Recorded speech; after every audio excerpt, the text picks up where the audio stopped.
Hi and welcome to the weekly fundamental podcast.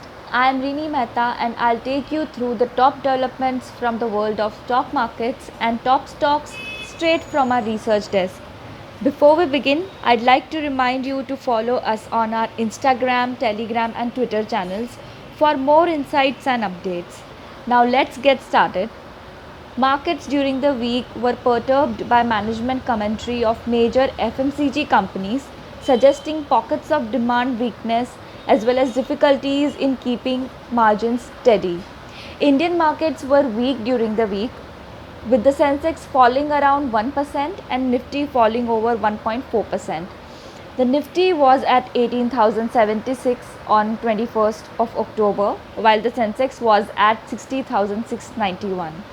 From the economy news, September CPI inflation fell sharply to 4.35% from 5.3% in August, amid a favorable base and softening food prices, while August IIP grew at 11.8% from 11.5% in July, led by a favorable base while declining sequentially by 0.3%. In US, companies are posting strong profits so far this third quarter reporting season despite supply chain and inflation headwinds.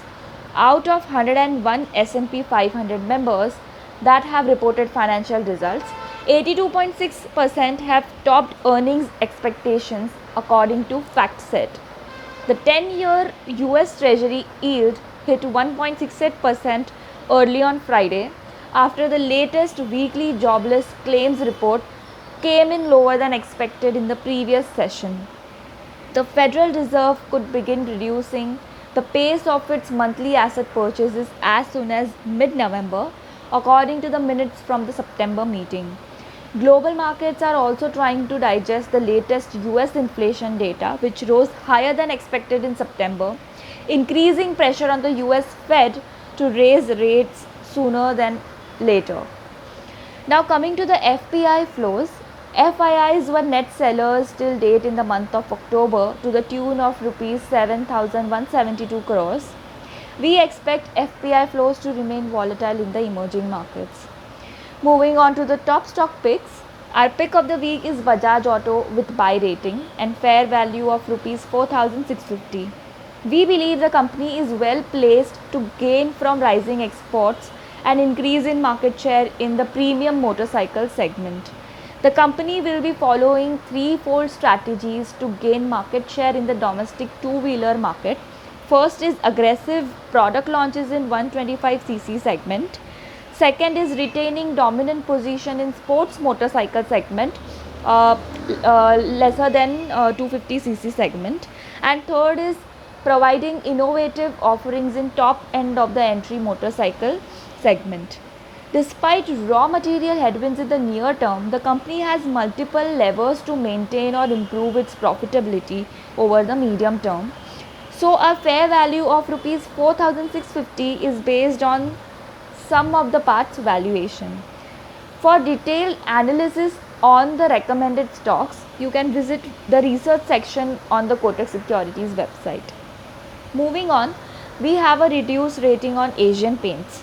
We believe that Asian Paints delayed and inadequate price hikes thus far, notwithstanding unprecedented inflation, was a calculated move to some extent to capitalize on the challenging raw material inflation to accelerate share gains. Further, the message is clear that Asian Paints is determined to defend market share even if it means sacrificing margins. We cut FY2022-24 EPS estimates by 3 to 12% as we factor in higher inflationary pressure in the near term and competitive pressure in the medium term. We roll over and maintain fair value at rupees 2,675. Lastly, on L&T Financial Holdings, we have add rating.